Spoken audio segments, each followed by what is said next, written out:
Welcome, everybody. I think this is the final part of this workshop, the Responsible Global Academic Partnership Training. And I'm Hongling Chen. I'm the main coordinator of this session. And I would like to extend our team's warm welcome to all of you. And we have been with each other for the past 4 sessions. And today we're going to have to discuss a little bit about the fieldwork in another culture. And I hope we will have our good time together.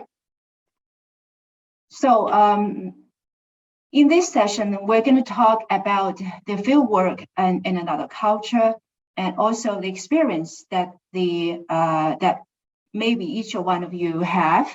And we would like to get your experiences and to know your difficulties in this process as well. And perhaps we would like to know each other more about the difficulty that you experienced. And so let me just introduce briefly about the guest speaker that we invited for this session, Dr. Mei Ding. You can see her from the picture, and also she's also here in this seminar room. And Dr. Mei is our social anthropologist. She's currently working at the School of Social Development and Public Policy at Fudan University. And she has her PhD study from the University of Otago at New Zealand. And her thesis is about troubling Minzu. So if anybody knows some kind of Chinese, you may understand what does Minzu mean. So Minzu is in Chinese alphabetic words, is ethnic group. And because our workshop is about the global south groups and also about the equity and equality amongst this global south area. And then this China has 56 ethnic groups. And then Dr. Mei has conducted our ethnographic study amongst the western part of China, which has a great number of ethnic minorities. So in her doctoral study, and she chose one of the Chinese ethnic minority groups and their migration experiences, and have conducted research amongst China and Australia. And her current research is not limited to medical anthropology, Chinese ethnic minority groups, and globalization. So I'm very happy to invite, to have the chance to invite Dr. Mei to share together with us. And I hope we will have some fruitful discussion. And also, more important, this workshop is a common interactive process. We designed our 40 minutes discussion for every one of you. So in the later session, the second half, we're going to have our discussion group in 4 groups. And then each one of you will have a chance to present your difficulty as well as your concerned question about doing fieldwork in another culture. And also we prepared several discussion questions for you in each group. Probably you will have different groups, and you will be allocated into different groups. And I hope you will like the questions presented in that smaller group. And of course, and if you have other concerns, please feel free to raise it up. So we hope that after this session that we will have our joint wisdom from all of you, and we are very much looking forward. Okay, so I will spend 30 seconds to explain the structure of the whole workshop. First of all, we will have this guest speaker talking about her experiences of doing research in ethnic minority groups in China, and also how did she conduct the similar research in New Zealand. And we will have a Q&A session for this part. And in the second part, we will have our group discussion amongst all of us into 4 groups. And there would be our structured instruction for this detailed workshop. So in this second phase of the discussion, and you will have a chance to discuss very closely about difficult questions that we prepared for this workshop within your own group. And finally, we'll come back to the bigger room and to present the outcome of the discussion of your own group. So that's all of the rundown. And then the total minutes as you all know, it's about 2 hours, and we're going to finish at 3 o'clock. Okay, so let's give the time to our guest speaker, Dr. May. Hello, everyone. I'm really happy to be here to present some of my fieldwork experience with you. I am Mei Ding. I'm from the Department of Social Development and Public Policy in Fudan University. So I'm told I'm going to have 30 minutes. So in part one, the first part of my talk, I'll just give you some basic background on doing field work and what is field work in discipline of social and cultural anthropology, because I'm trained as a social anthropologist, and I think it's the fundamental tool of our discipline, and I hope that will be helpful to every one of you in your future field work. And in second part, I will spend time to talk about my own research experiences of doing field work in and related in China.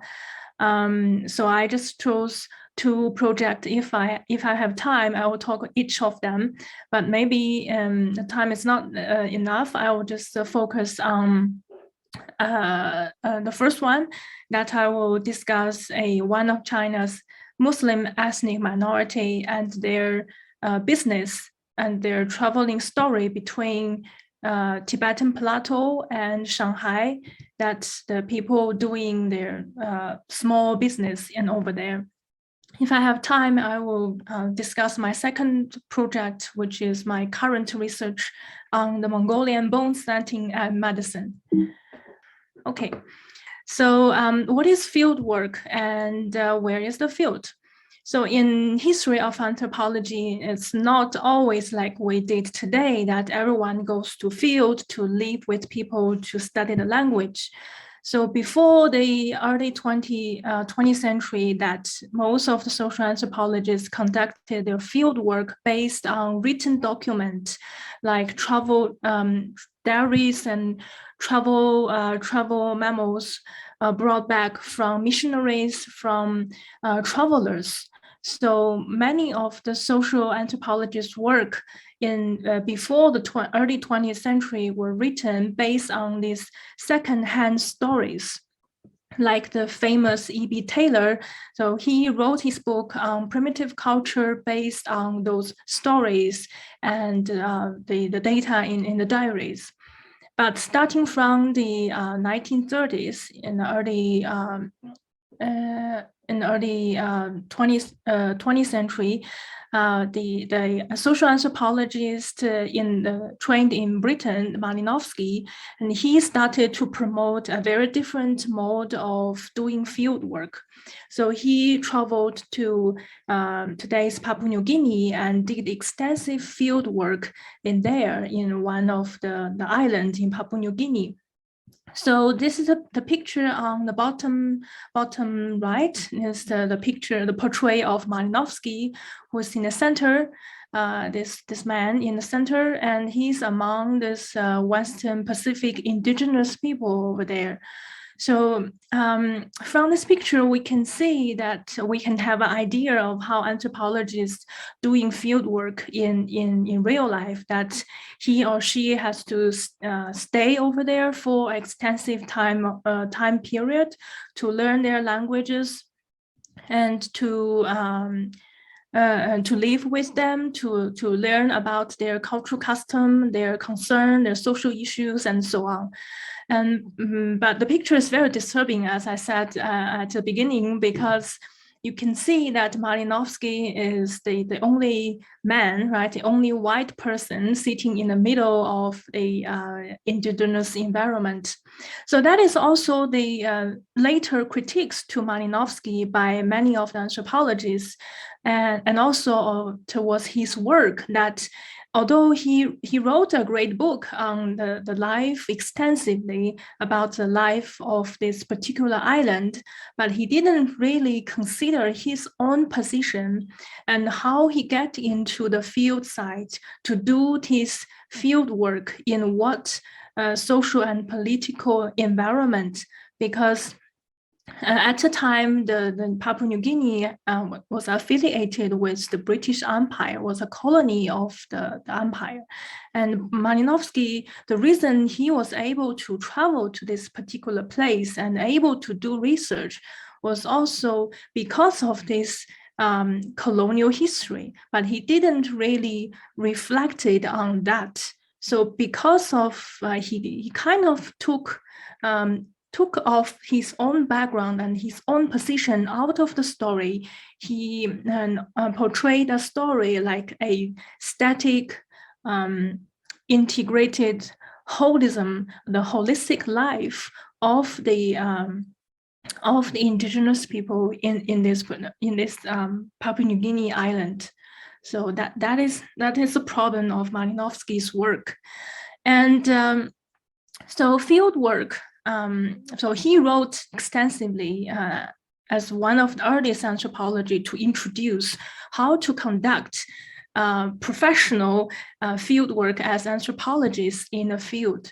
So for my own understanding, the field work is not only a method that teaches us what to do, what steps to follow in the field, but it's more like a methodology to provide a critical view of seeing and understanding of other cultures and of ourselves. So, anthropologists actually doing this field work that provide the first-hand empirical data. As I just said, that we go into field, we live with the people, we study the language, we observe the everyday life, we participate in those daily issues. So those are all important aspects or important research data for us, right? So we collect data like this rather than the hard numbers or templates and all these things.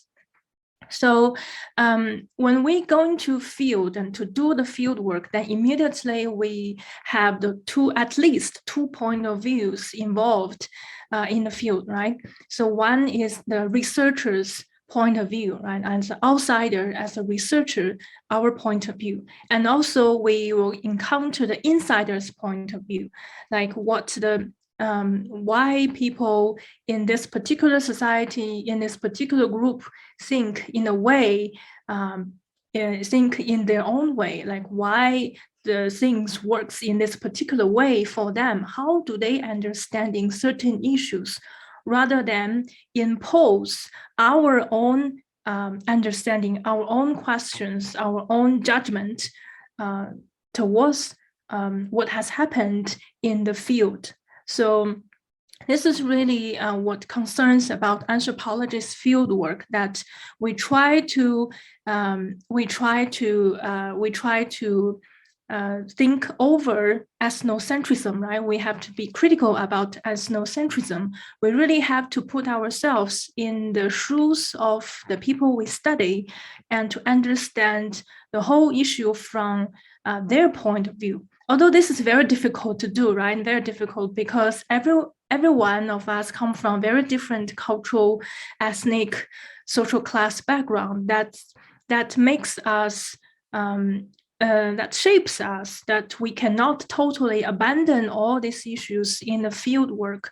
However, what we can do is to be reflective, to be critical, to be aware about what the background of researcher bring into the field that affect the way we see what we can see, and why we ask certain questions, why we are interested in particular research areas. That is what we can do. So that comes to my next point, is the myth of objective research. So when I talk about this anthropological research to many of my students, people always ask, then what about the objective research? So to answer this question, I think the recent feminism study really provides a better answer to this point, that our understanding of objective research is based on hard sciences. right? So we have assumption, we're going to use the experiment to prove it or to against it, and then we have a conclusion. Then we need to this whole model has to be able to be repeated successfully by people in different universities in different parts of the world. So if the same result can be repeatedly conducted everywhere, that means we reach an objective and scientific research. That is often how we imagined the objective research is. But the thing is, even in the scientific hard science study, then we can see that each experiment is conducted by different group of people in very specific social, political, environmental context. So that means that we cannot apply the same model exactly to everywhere, right? Because everywhere the situation will be different. So a better solution for rich and objective research is to retrieve all these raw data back into specific social context to understand these issues in a specific context for researchers and also for research participants and also for the writing, right?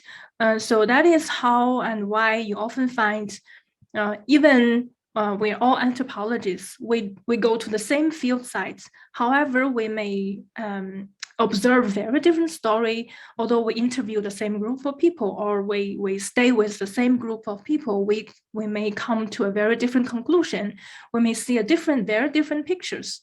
So that doesn't mean that our research are not valid or not objective, but they are all unique and objective because researchers' positions are always involved.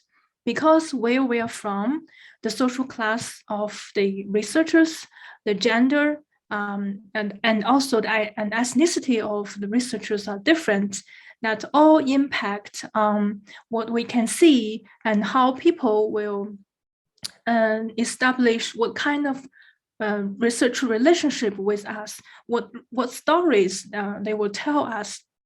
So all these issues will impact our field work. So we should not really exclude all these things and only write a story to exclude all these looks like disturbing factors to make it an objective research. But instead, we need to, a better approach is to put all these so-called disturbing effects into the story to tell the readers that the complex issues involved. And this is how the stories I get. This is how people react to the story. And this is how the story I collected.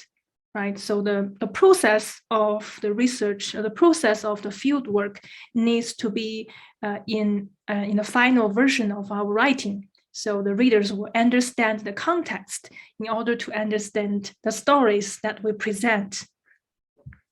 And okay, I'll firstly go through this one. And so later on in the post-colonial period and post-war period, that anthropologists start to critically thinking about the previous field work that we've done.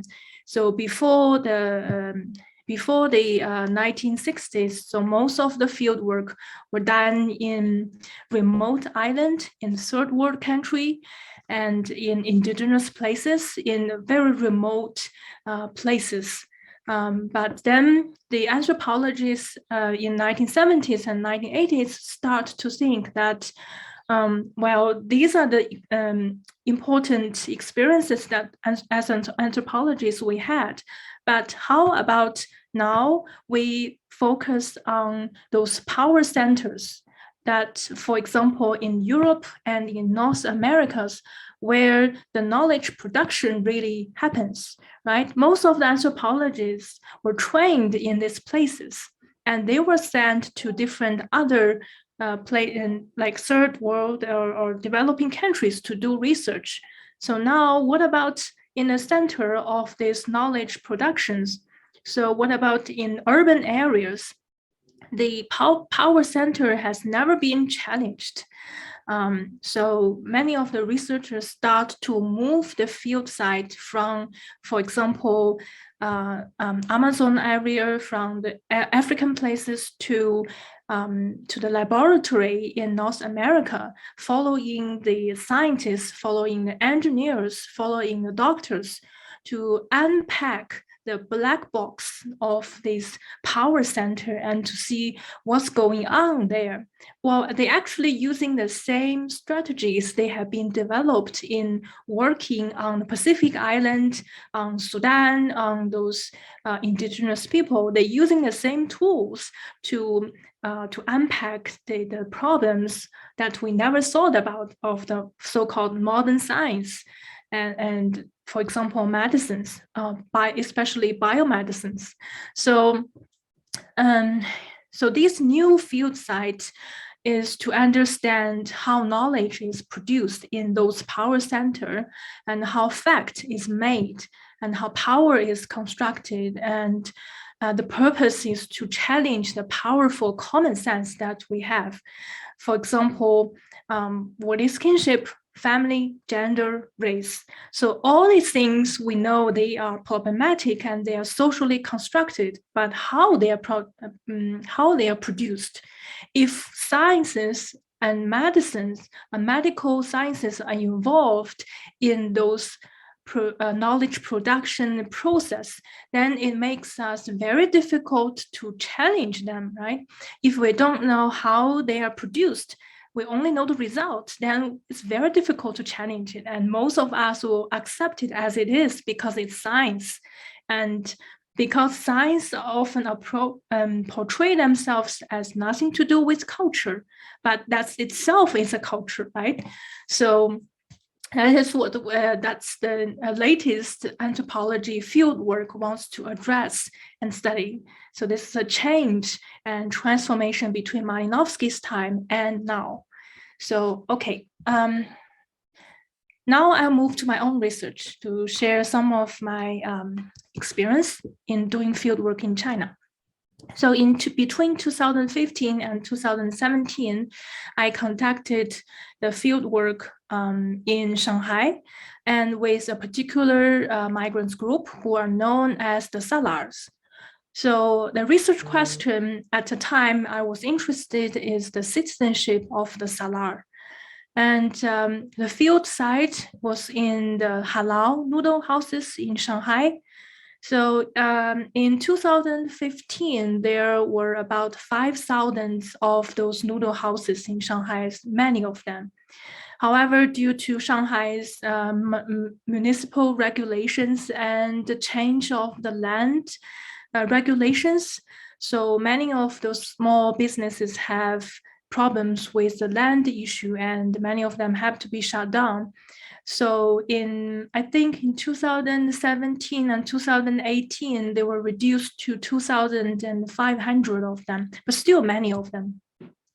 So the total population of the Salar are relatively small compared to other Chinese ethnic groups.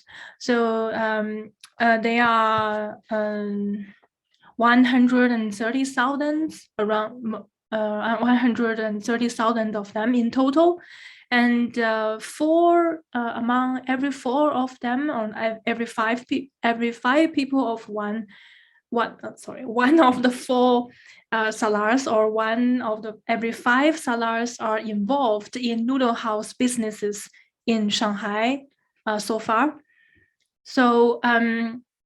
So actually, so we can see in the size of the population, there are a significant number of them involved in this type of business. And so who are the Salar? So China, as Professor Chen in the introduction says, that China has 56 ethnic groups, including the Han, the ethnic majority, and 55 ethnic minorities. So ethnic minority in Chinese called 少数民族. it is very difficult to translate this term to English because there's almost no equal term for it. There are lots of articles discussed about these difficulties of translations and why it cannot be translated. In fact, my book, in the first chapter of my book, I discuss these issues already. So I'll just here for the convenience, I'll adopt the term ethnic minority, but I'll just let you know that they actually cannot, they're not the equal term. So the Salars are one of the Muslim ethnic minorities. So China has, officially China has 10 Muslim ethnic minorities. Salar is one of them. So Salar speaking a Turkic language, so it's not Chinese, it's not Mandarin, it's a Turkic language, which share the same grammatical structure with most of the Turkic language in Central Asia, and also a lot of the vocabularies. And the hometown of the Salars are in China's northwest. So it's among one of the Tibetan plateau named Qinghai province. And they, according to their oral history, that the group moved to Qinghai during the Mongol Empire from today's Uzbekistan. So that's their history. I'll come back to this point later. So I'll show you the geographic map. So this is the Qinghai province. So you can see it's next to Tibet and Xinjiang. So Tibetan plateau often refers to Tibet, Qinghai, Sichuan, and some part of Yunnan. So it's a big one. And the Salars are, the hometown of Salar is here around next to Xining, the capital city, somewhere around there. So they move all the way from here to Shanghai to do their business. Okay, so this is just show you how Xunhua looks like. So they have their own autonomous county named Xunhua, the hometown of the Salar. So most of the Salar settled lived in Xunhua, Salar Autonomous County in Qinghai province. So this is how it looks like in Xunhua. Well, Xunhua is like a valley area of the Yellow River surrounded by the mountain. And this is in a morning of a Ramadan. The picture was taken by one of my friends. So this was in 2021 Ramadan, end of the Ramadan. So that's a very early morning. The Salar man, you see if they are senior men and also the kids. So they have of a village. They gathered together here to start to prepare for an early morning prayer to mark the end of the Ramadan. And so here in this is not English. So it's I think it's the same expression either in Arabic, Persian, and most of the Central Asian language, and also in Salar. So they will say Eid Mubarak, which means the happiness of, wish you good happiness, good fortune to the Ramadan. So this is in Chinese, right? Then this is how it looks like, the noodle house looks like in Shanghai. This is a small noodle house business next to our campus in Shanghai. So inside the noodle house, you see the Salar chef working in the kitchen. And then there's a menu, it's all in green. So green is the color for Islam, and also a common color in most of the Salar restaurants. And then on top, you see all these pictures of the famous brand dishes of the restaurant. They put it here. And then interestingly, this resembled represent the fame of the restaurant, because the owner wants a lot of competitions. So they put all this the competition result here. So I will just show you two of them. So here on the right top, you see it's in the center, there's an Arabic term, which means halal. And then on each side is a Chinese term, which means pure and true. So that's how halal means in a local Chinese term. And then here it says this noodle house win a competition of Islamic ethnic food. And on top, it says the same here, so the pure and true. And then it wins the competition of the Hui traditional snack food. So here it doesn't say salar, it says the Hui. So Hui is and maybe you know that Hui is another major ethnic Muslim group in China, much larger than Salar. However, often the Salar will represent them, will say themselves as a Hui. So as a visitor, if you ask them, you go to the restaurant, you ask them, okay, then who you are? And they will probably tell you they are the Hui instead of Salar, because Hui are more commonly known in Shanghai, but rarely anyone knows Salar. So often they don't say they're Salar. Yeah. So, and also it shows another aspects of the history that Hui at the beginning of China's ethnic classification project, which led to the result of 56 ethnic groups. So before that, the government initiated a project of classifying who are the ethnic minorities. So during that time, Hui means a branding name for all the Muslims. Apart from the Turkic-speaking Muslims in Xinjiang, many of them can claim they are Hui because this actually means a branding name. However, after the classification project, that each group have their own specific name for their own group. So that we could also see from the naming that they have this connection of history. Then, so here is another Salar restaurant in Shanghai. This one is a little bit different from the previous one, you can see.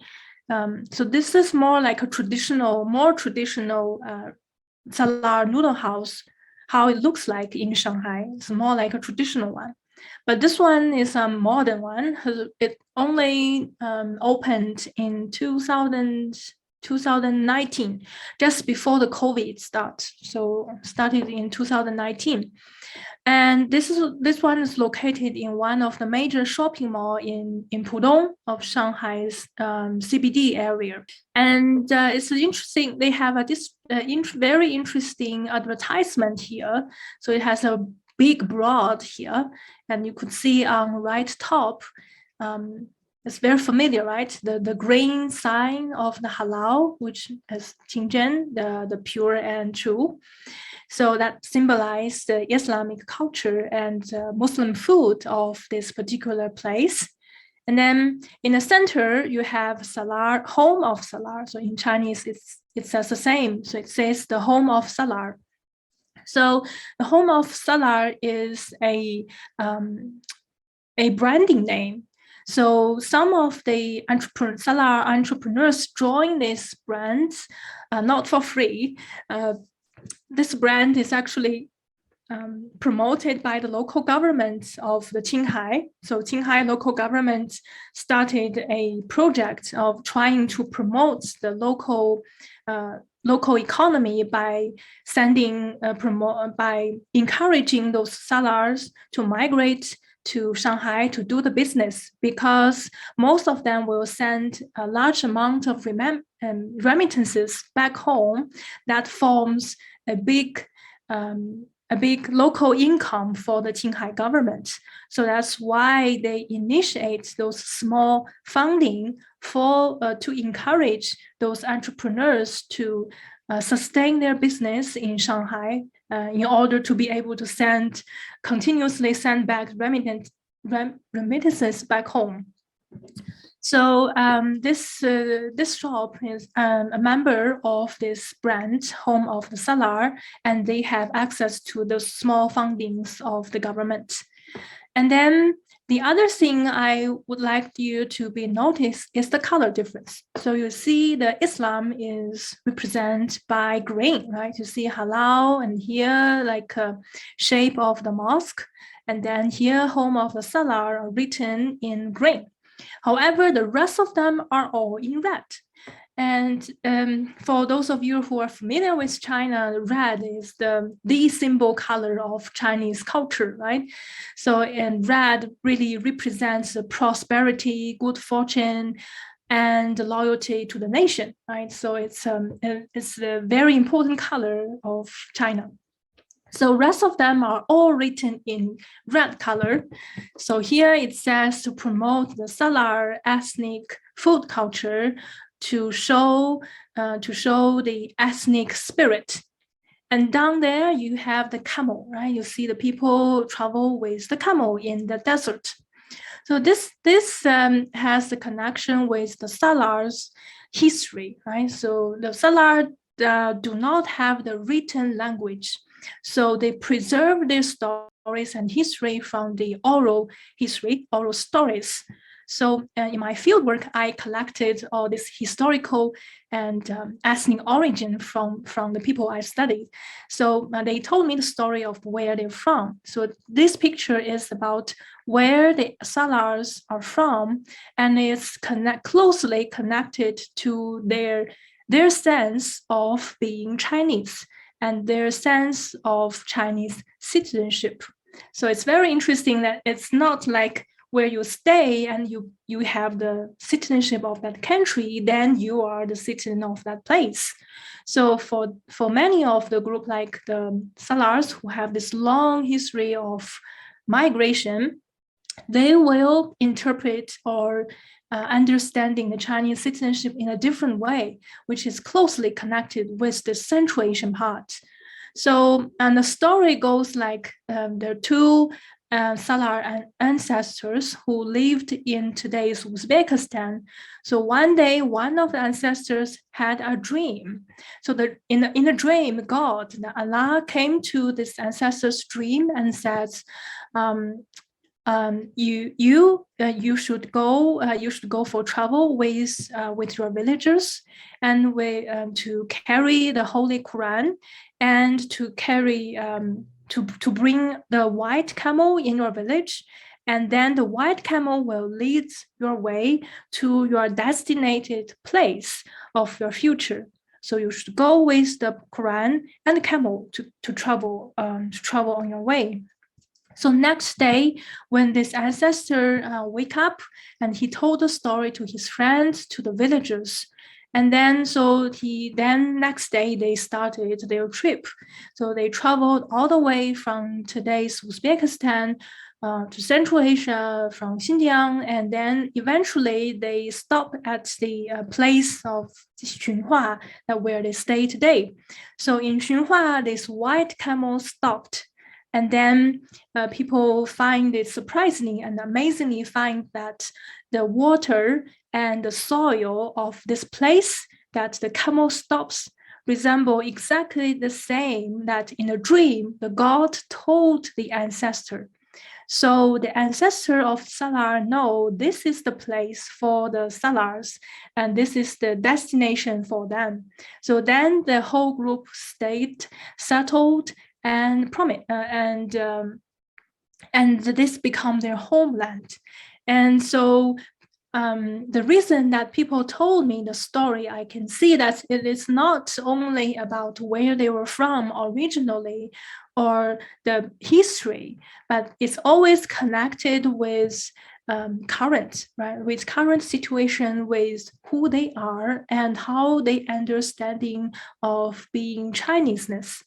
So in their story, and it's very similar with how the color combined here, is that the very essence of being a Chinese is their being of the Muslims. They're able to be settled down here, spreading Islam culture. So this is how they understanding of being Chinese, which I find interesting and fascinating. So because they cohabited with many other ethnic groups in the region, especially with the Tibetans. So their culture has their lifestyles and their social relationship and businesses have always been involved with Tibetans as well. So some of the noodle house that I did research, I found that they also employed, most often they employed the Muslims as their employees, in particular as the chef, you have to be Muslim, and as a shop helper, most of them are Muslim as well. But sometimes, as exception, they will accept non-Muslims, but most of them are Tibetans, like their villagers, their friends, their connections, they are Tibetans. And then you could also see that here, this is the name of this shop. It says Gao Yiwan. So Gao Yiwan is the name of the shop, and it says noodle, beef noodle. So well, if some of you you've seen the Tibetan language, how it's how it's written, and then if you're familiar with Tibetan, you could see, even although this is written in Chinese, then the calligraphy are kind of designed in a way how Tibetan write the word. So it also carries those meanings and stories and all these connections with the Tibetans and where they're from. So it's really a rich cultural and meaning post here. Okay, then why do the settlers moved all the way from the Qinghai to Shanghai, and when did they start the migration process? That in my research that I found, the migration after the 1970s already started between different places of Tibetan area. So many of the settlers began their first business outside of their hometown in the 1970s because of the opening up policy, right? As many of you may already know that in 1970s, China initiated those economic reform and opening up policy. So often economists and sociologists did their research on China's coastal areas when they talk about the opening up policy, because the social changes or social transformations will be directly obvious in those areas. However, actually, it happens everywhere. It really started not only in the coastal area, but also those inland places and those ethnic minority areas. So why the social scientists and economists always focus on those coastal areas? Because there's a research assumption came in to affect the way they select their field site. They often thought, because China's policy said, Deng Xiaoping said, well, there's different steps and process of opening up policy. The first one, the first tier will be those coastal cities to developed. And then after they got prosperous, then we started to develop the second tier, who are, those inland area, those ethnic minority regions. So that's how policy said, and that's how actually the economic policy did go through that way. But it doesn't say the Chinese citizens follow the same process as the policy set. So when social scientists studied the opening up policy and its impact on Chinese society, they often focus on the coastal areas, the coastal regions, Shanghai, Shenzhen, Guangzhou, and all these places. However, I noticed that in the field work, that is only part of the story. So it happens everywhere, and it also initiated by the local residents, like salars, the very small number of them. So they started their business in the 1970s. Immediately after the opening up policy, they became the truck drivers along the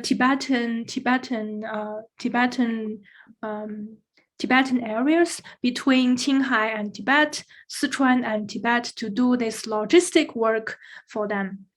So they really won the first of their fortunes from those logistic business. However, in late 1990s, in early 2000, the completion of the Tibetan railway took over most of the business from them, because the salar cannot beat the lower price and more economic and faster speed of the train. So most of them have to change their business strategy to move to different areas. So that was late 1990s. They're looking at a different way of doing business.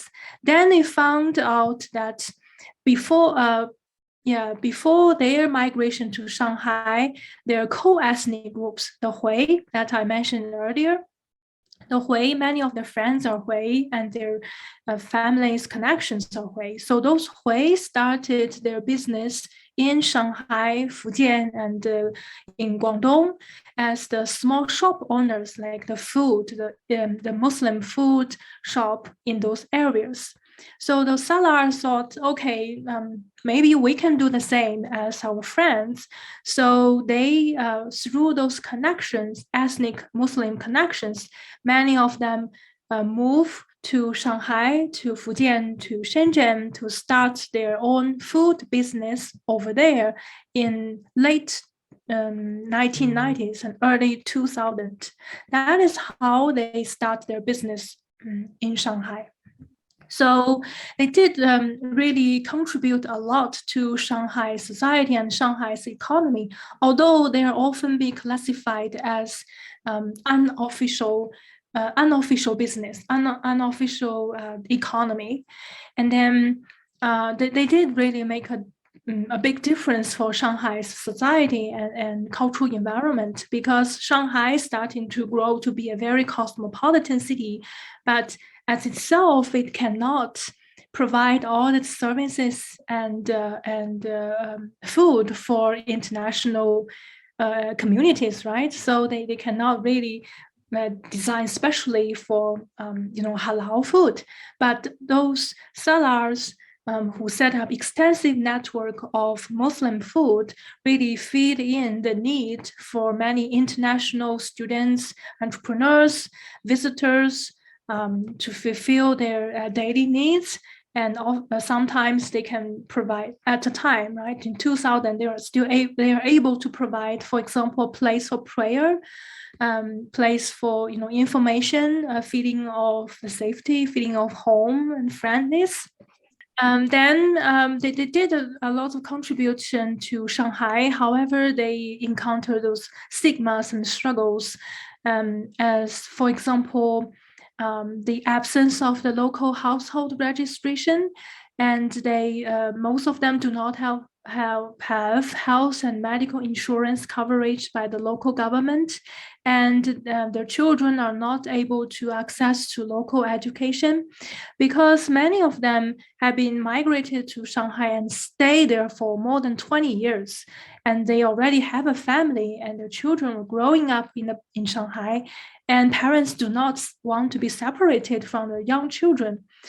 And so they really have to be struggled of sustaining business in Shanghai or sending back their kids back home to be taken care of by the grandparents, or to really invest a lot to find some possibilities to put their kids into the local education system, which is very, very difficult, and they need extensive social network to be able to do so. So all this leads me to rethink about my research question of like, what is citizenship? So citizenship is always, as we talk about it, we always think about it's a series of law, regulations, and rights, but it also involved very important aspects should be the subjective experience, the subjective views of citizenship, of rights, right? And also of future and hope. And ethnicity really opens a different level and aspects of how we understand citizenship and how in this particular context, how we understand being Chinese and having Chinese citizenship as Salars. So I guess, yeah, I can finish here. Thank you.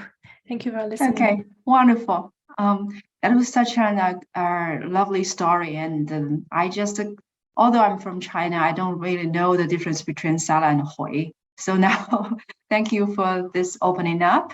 And there are 10 minutes or 15 around that time for a Q&A session. So we see from the chat, there is a Rosanna's question, and also every participant, please feel free to type the question or just use this raise up hand slogan or just open your mic. Okay, thank you. So Dr. May, I'm ready to hand the question to you. Can you see the question? Yeah, I see a question. It's about the Salar language. Yeah, it's about language. Okay, the Salar language. You mentioned the language Turkic, that's Persian origin. How close is it? Uzbek. It's an interesting one. I think there's a book written, a research about the Salar language. I think it's in English and also is translated. No, it's in English, I think. Published by Indiana University, I think. It's talk about the origin and the connection of the Salar language to which Central Asian languages. But the researcher actually compared the Salar language to Turkmen. You know, the today's Turkmenistan to the language of Turkmen. So they thought there are some linguistic connection between Salar and Turkmen in then Uzbek. Uzbek is very similar to China's another Turkic language, which is Uyghur. So those two are very, very similar. So Salar is a bit different from them. What is the positionality of the language China? Are they able to read and write Salar? As I said, Salar is not a written language, unfortunately. There's a bit of history of that because, in fact, in the 1950s, the Chinese government has a policy and saying, you know, now we have 55 ethnic minorities, and each of them are able to have the opportunity to establish their own language system, like a written language system, as they wish. But I heard from my research participant, from a scholar, and Salar scholar told me that they missed the opportunity. So the language remains spoken form. So they don't have the written form. Although some of the scholars try to make the efforts to write them down. There's a dictionary, and the language were spelling in Latin form, try to resemble the spoken language. So yeah, so that's the resources of studying language, the Salar is very, very, very, very, very rare. Okay, let's come to the next question. There was our question about, based on your research experience, are there some practical application key points one should consider when doing fieldwork in a different culture? Practical application. Yeah, I guess. Just pardon me. Oh, I think this connected to Samia's question too. And because, you know, she asked about a recommendation you can make for non-Chinese researchers to conduct a fieldwork in China. These two connected. Yeah, thank you. Yeah, these are the very broad questions. For the actual application of research, I think in general, as Malinowski said, first of all, we need to be aware about, like, as we can prepare ourselves if you're interested in Chinese culture and to do research in China. Like, you can read a lot of, you know, the anthropological work and also related work on like the previous scholars have done, what they have done, what they look at, how they did the research, what they found in the area. So like they prepare of that. And also, I guess to do research in China is depend on what research question you're going to ask and where you're going to do research. Apparently, China is big, so you really have to think where you're going to do research, and then so language is apparently one of the important issue that you need to prepare. And also apart from that, I guess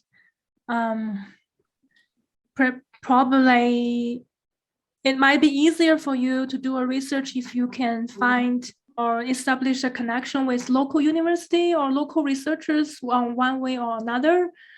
And then I don't know, it's a possibility.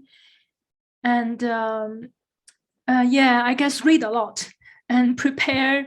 And also always think about why you want to do certain, why you want to ask certain research questions in your fieldwork and reflections of yourselves. As I said, as foreigners to do research in China, and you need to be aware that because of your positions, maybe the way you're looking at the data, the way people present you the story will be very specific.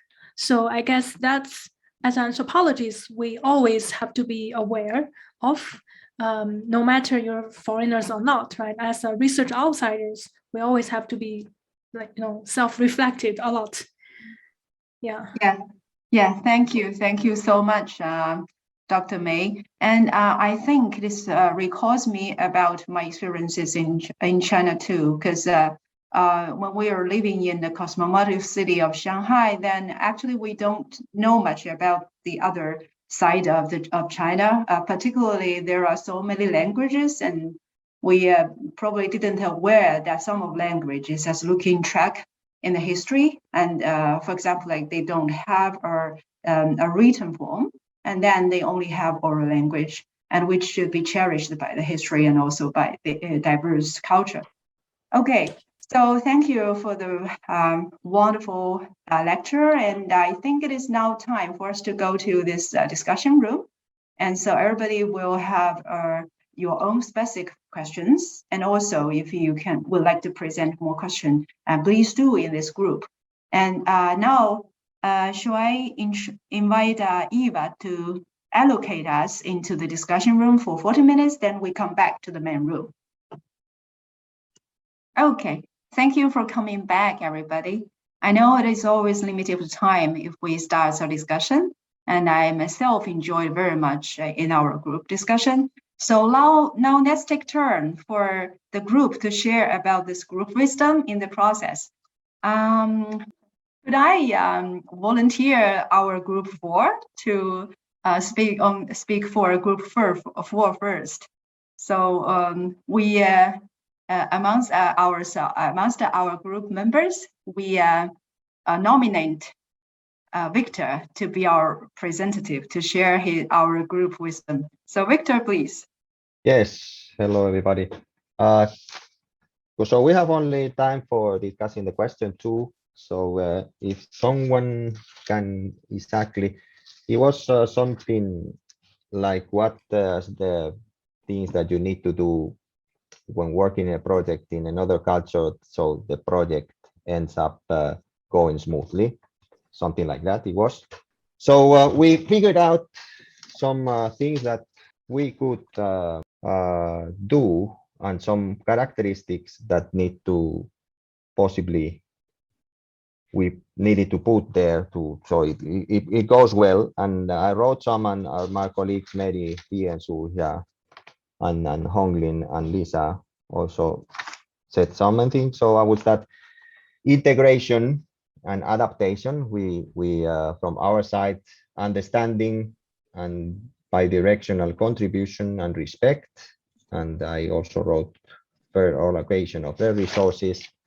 And then Mary mentioned one very important one. It was be humble and understand where we are coming from and the power that the global north has, because, for example, if we provide the funding, like if we, it's not we, but even if we don't want to, even if we are not the responsibles, but we come from a part of the world that may show some power to other parts of the world, even if you don't see it individually like that. Then we mentioned also know each other's more, so be interactive with your partner and try to be understandable and to know them more, and be also aware of the time differences, cultural differences, how one researcher works, how the other researcher may work, that make agreements. For example, we were talking about very good point about the holidays and how we take holidays in Finland and how holidays are taken in other countries that basically they don't take holidays. And this is a very big difference that should be respected. Make agreements for the involvement of, or equal involvement of all the researchers and partners in a way that is understandable. And I think that was mostly it. Thank you. Please add if I forgot something. Thank you, Victor. Mary, are you going to, do you have something to add? No, I think that was very well covered. Thank you, Victor. Thank you. Okay, now let's take turn for group 3. All right. So in group 3, we decided to take the first question, which was about what should you take into consideration when going to do fieldwork. And very shortly, first, understand the language and culture. This was something we thought that was very important. And language and culture kind of goes hand in hand, and then also the historical backgrounds. This because without knowing language and culture of people and communities, it's very difficult then to be able to do the field work and understand the different nuances that might be there. Also, to understand the responsibilities and restraints that people have in their communities, because there might be restrictions they have in terms of what they can engage in, how they can what they can engage in, and maybe there's also restrictions. There might be repercussions for engaging in certain activities, which we have to be very sensitive to. We don't know that you go and talk to somebody and then you publish something and then they get into a lot of trouble. So you have to be very careful about these issues and know the community and culture that you're going into, know the regulations, also the ethical requirements. We can't assume that, okay, because something is approved in Finland by our ethical committee, it might be approved in South Africa or in China or in another country. So it's very important that you have those ethical approvals for that specific country that you are working in. Know what time you have available. And then be sensitive to interpretations and intentions. But very importantly, what we talked about was insiders. And this is an interesting discussion because we're talking about, okay, it might be good for you to have somebody who understands the local culture, the local community. But how do you work in a situation when you're working with an insider or in journalism, they call them fixers. So how do you acknowledge that person? And is it really, they might be contributing a lot to your research that, would you actually be able to do the research without a person interpreting for you, making the connections for you? And then how do you acknowledge that person in your research, in your publication, in terms of payments? So looking at, a proper compensation for whoever helps you with your research, but then also acknowledging the inputs of your local help with whatever research you have. But then also we've discussed, because at least two of us there also have a Global South background. So when you're a Global Souther in a Global North institution, and then you go to do research or gather data in the Global South, so how are you looked at, and are you an insider? So in some cases, you might be considered an insider because you know that local culture. On the other hand, you might not be. The doors might close to you because you are, again, representing the Global North. So people might help you or they might not help you.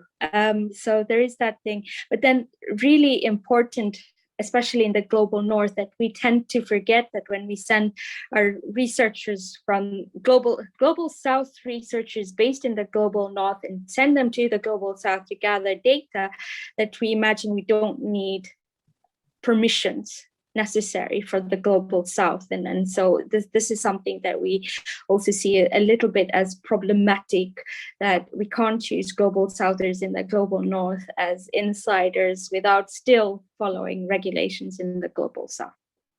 So maybe later, and one last thing, on ethics, that how is it that you how you gather data? You might have a very good important message that you want to send, but how did you gather the data, and was it ethical?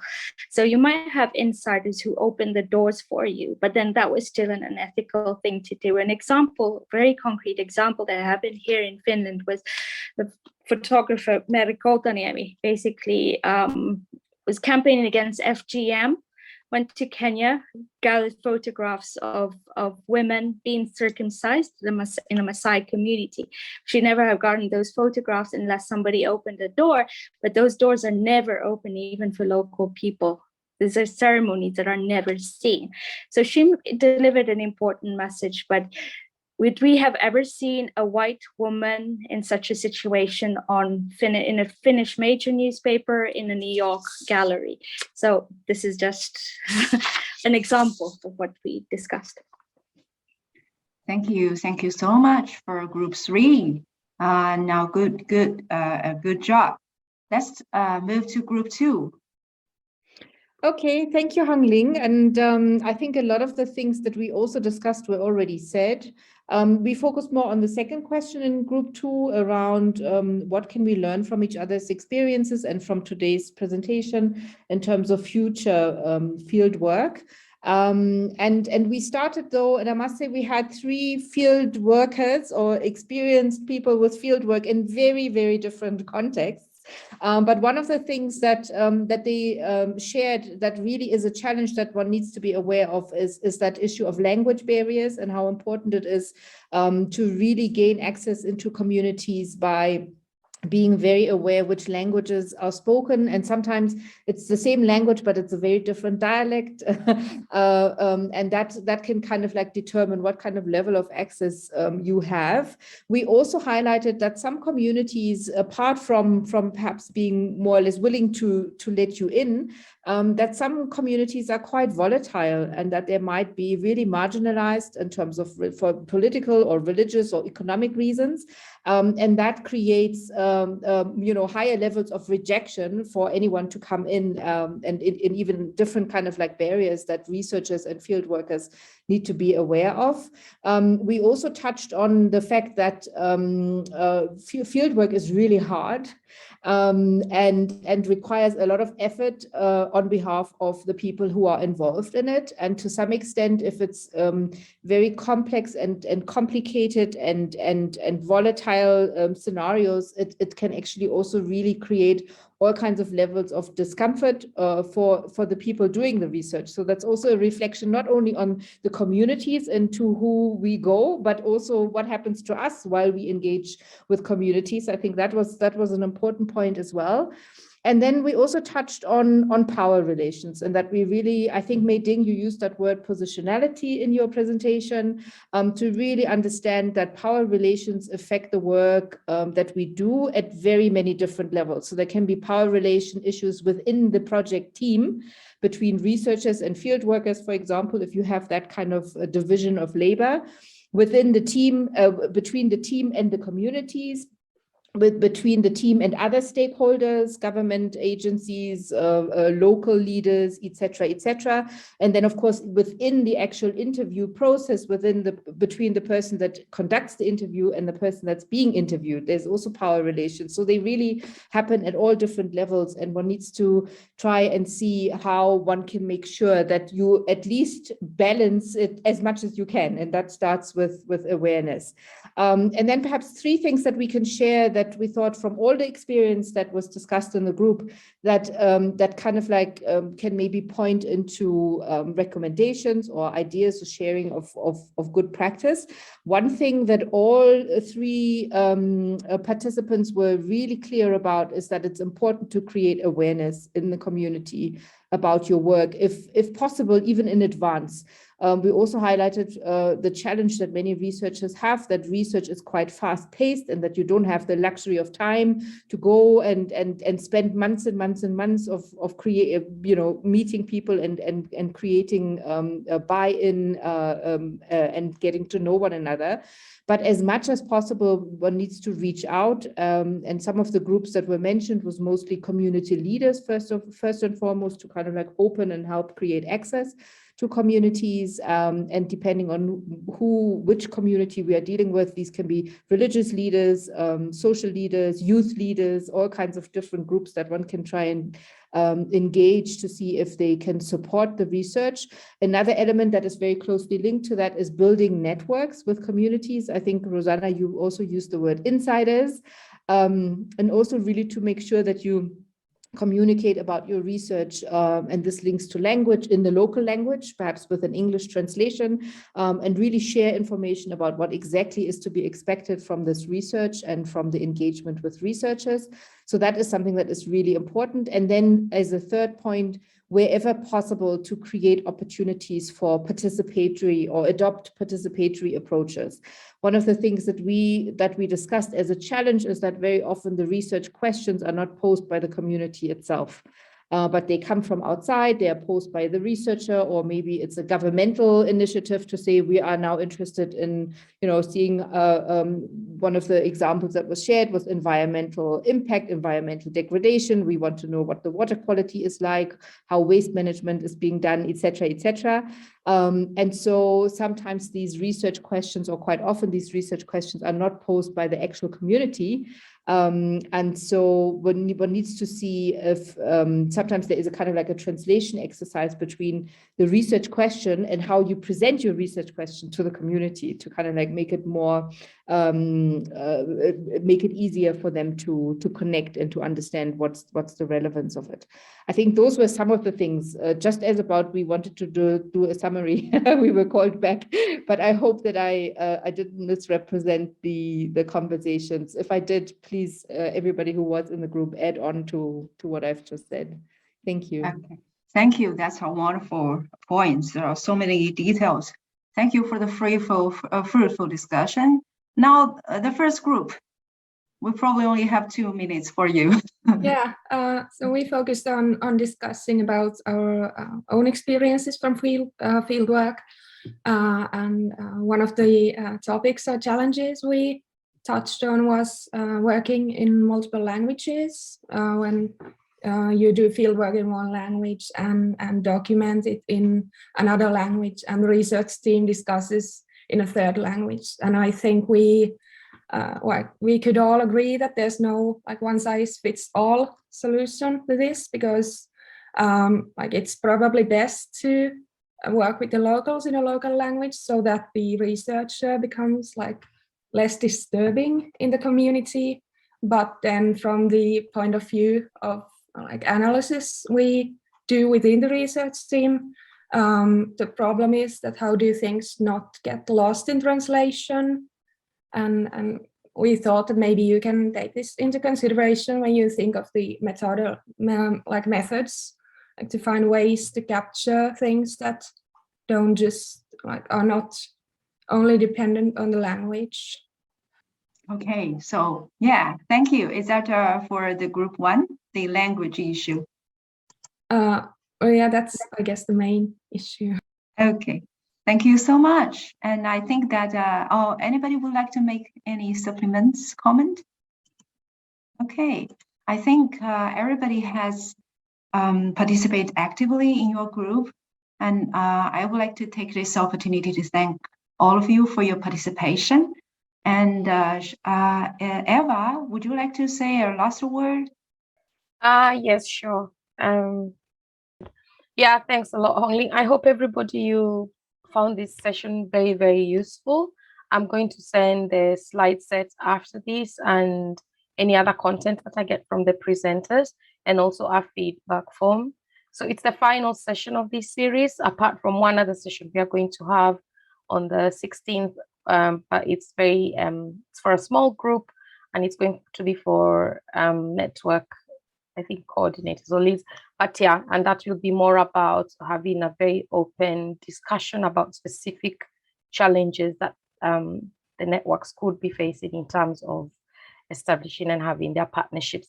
But thank you very much, and we look forward to further engagement. I'm hoping that this training is not taking place in a vacuum, and that after this, there is actually going to be some action, both on your part as an individual, institutionally, and also as part of the networks, the global networks. Samia, you might want to say something as well before I close the meeting. No, I think we can close, just to say that in addition to the workshops and the engagement session, you will also receive the learning bites, which are additional pieces of information, presentations, activities that kind of like complement the topics of the workshops. And we are also sharing with UniPID our resource list, which hopefully will end up in a resource library or resource toolbox of some sort that will also be shared with you at a point in the not so distant future. And I think that's where we can leave it. Thank you all for being here, and especially those who did all 5 workshops with us. It was a real pleasure to spend these weeks with you. And yeah, let's see how we can continue to work with each other, and of course within your global networks. All the best.